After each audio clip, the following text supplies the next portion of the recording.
Hello les amis, alors nouvelle chronique sur un sujet qui n'a rien à voir avec la guerre, parce que ça nous arrive de penser aussi à des trucs qui n'ont rien à voir avec la guerre. Alors l'autre jour je parlais avec une copine, et on se demandait ce qui poussait des hommes à devenir gynéco. Il y a des gens qui découvrent leur vocation très jeunes, comme ceux qui deviennent vraiment vétérinaires et qui ne vont pas faire Dauphine ou Centrale.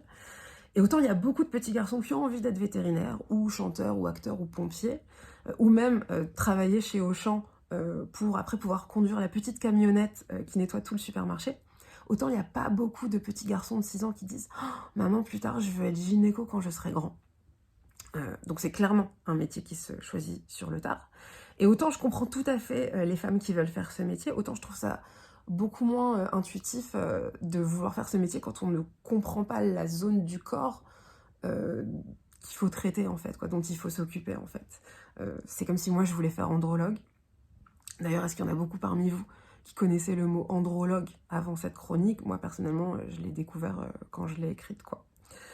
Et du coup, j'ai eu envie de vous faire part de ma petite théorie sur ce qu'on appelle le Yehoud en hébreu, ce qui signifie vocation ou mission de vie.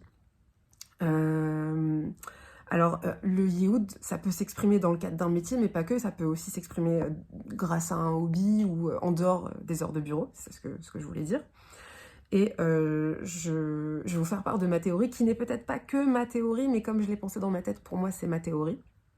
Voilà, donc je pense que Dieu ou l'univers, vous choisissez ce que vous voulez, nous donne des dons, en fait, des choses pour lesquelles on est très très très doué. Et notre manière de remercier pour ces dons, c'est de faire des choses qui vont bénéficier à notre entourage, que ce soit un entourage restreint ou un entourage beaucoup plus large, jusqu'à voir le monde entier, en fait, quoi.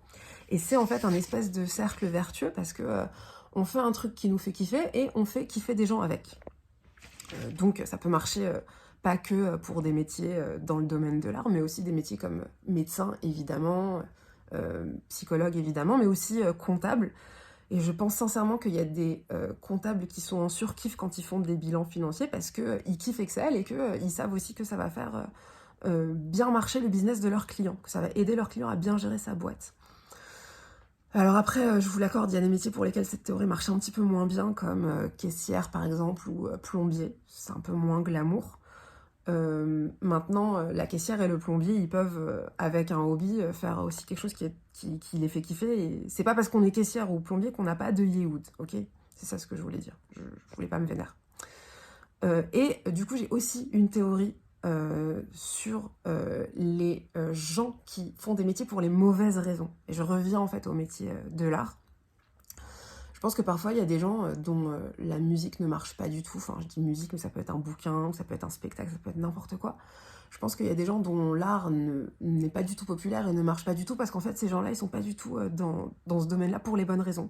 Ils sont là parce qu'ils ont envie qu'on leur dise oh, « T'es trop beau, t'es trop intelligent, t'es trop doué, t'écris trop bien, tu joues trop bien de la guitare, tu chantes trop bien. » En fait, ils sont là pour leur gueule et ils sont pas là pour faire kiffer le public. Par opposition à quelqu'un qui veut vraiment faire kiffer le public avec ses dons, comme Bob Sinclair qui a su très très tôt, quand il était vraiment enfant, qu'il voulait être DJ, et d'ailleurs sa mère l'a complètement accompagné dans sa carrière. Donc je pense que quand t'es là que pour ta gueule, ça marche pas. Alors là aussi, il y a des failles dans cette théorie, notamment si t'es un artiste imbuvable.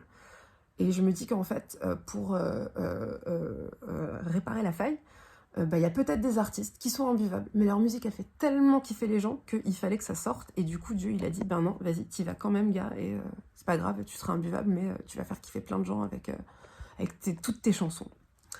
Voilà, donc du coup, je ne sais pas s'il y a des gens qui sont en quête de métier, qui se posent des questions sur leur carrière, qui regardent cette vidéo, mais il y a une théorie hyper intéressante qui s'appelle la théorie de l'ikigai, qui est un concept japonais.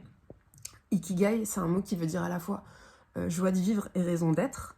Et en fait, ils expliquent que pour choisir un bon métier pour nous, il faut que ce soit une activité dans laquelle on soit bon, une activité qu'on kiffe faire, une activité dont le monde a besoin, et une activité pour laquelle on peut se faire payer, voire même bien payer.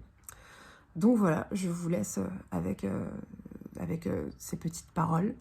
Et je vous souhaite Shabbat Shalom. J'essaie vraiment de faire des chroniques plus courtes, mais je n'arrive pas, je suis trop bavarde. Désolée, bye!